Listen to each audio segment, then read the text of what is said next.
What if the man you risked everything to destroy never actually died? What if the victory you celebrated years ago was nothing more than an illusion? And what if the enemy you feared most was watching you this entire time, waiting patiently in the shadows? Welcome back to The Night Manager.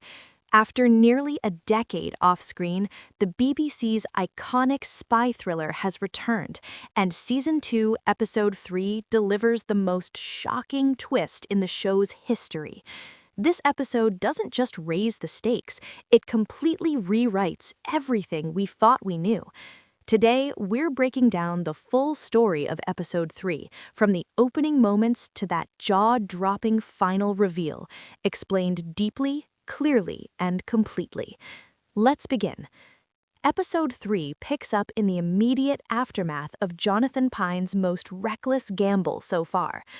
Jonathan Pine, still operating under the alias Matthew Ellis, disgraced Swiss banker, has just survived being drugged with devil's breath, one of the most dangerous substances on the planet. Despite being barely conscious, Pine manipulated Teddy Dos Santos into revealing crucial information about his operation. By all logic, Pine should be dead. Instead, he wakes up alive, but now under closer scrutiny than ever.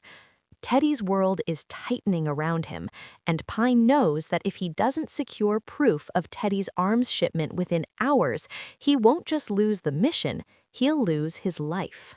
Roxana remains with Pine overnight, exactly as Teddy expects. But what looks like control is actually a hostage situation disguised as intimacy. In a tense, private exchange, Roxana reveals something explosive.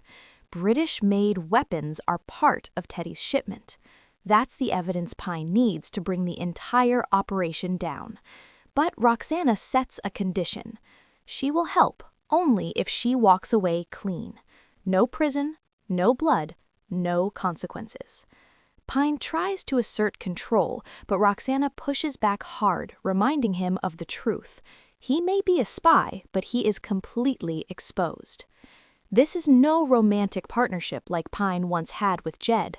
This is a relationship built on mutual leverage, fear, and survival. Both of them know the first one to lose trust loses everything. To maintain his cover, Pine agrees to make a £20 million donation to Teddy's charity, a front for laundering arms money.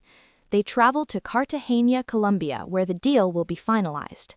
Back in London, Sally and Basil scramble to move the funds through a maze of accounts, performing a flawless financial illusion. Sally poses as a banker on speakerphone, convincing Teddy's lawyer that everything is legitimate. But there's a problem. Belize banking regulations delay the transfer by 12 hours. Teddy accepts the delay, but that delay becomes a ticking bomb, because Pine has 24 hours to get proof, and Teddy's patience is dangerously thin. To move freely, Pine must first lose Teddy's ever-present bodyguard, Victor. A distraction is staged, cameras are cut, Pine slips away.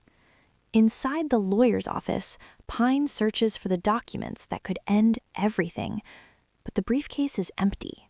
Instead, Pine finds something worse, a name, Gilberto Hanson, a man who supposedly died in a helicopter crash 4 years ago, a ghost. When Pine asks Roxana about Hanson, she claims she's never heard of him. The lie hangs in the air. Their alliance fractures. Threats are made. Roxana demands extraction, now. That night, Teddy hands Pine a one-way ticket to Paris, departing in the morning. Translation: your usefulness is over. With hours left, Pine makes a desperate move. At dinner, in front of everyone, he drops the bomb. He knows about the arms shipment at the port. The effect is immediate. Teddy panics. Dinner ends. Security swarms. Pine is escorted away by Victor. But the chaos works. Teddy sends his men scrambling through paperwork, giving Roxana the opening she needs. She copies the shipping documents. The evidence is secured. But Pine has just signed his own death warrant.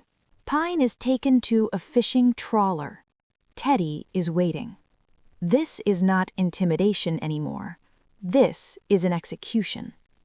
Meanwhile, in London, Basil is summoned by Myra. She's uncovered something catastrophic. £300 million hidden in accounts linked to Dickie Roper. She orders Basil to pull the funds, meaning the £20 million will never reach Teddy. That would kill Pine. In a last-second gamble, Basil creates a dummy account and convinces Myra to approve the transfer. Back on the boat, Victor chains Pine to an anchor. Seconds before he's thrown into the sea, the money lands. The execution is called off. Pine lives, again, by the narrowest margin imaginable. The next morning delivers one of the darkest, funniest moments of the series. Teddy cheerfully asks Pine if he's hungry, as if he hadn't nearly drowned him hours earlier. Over breakfast, Teddy reveals more truths. His father was English, and the money?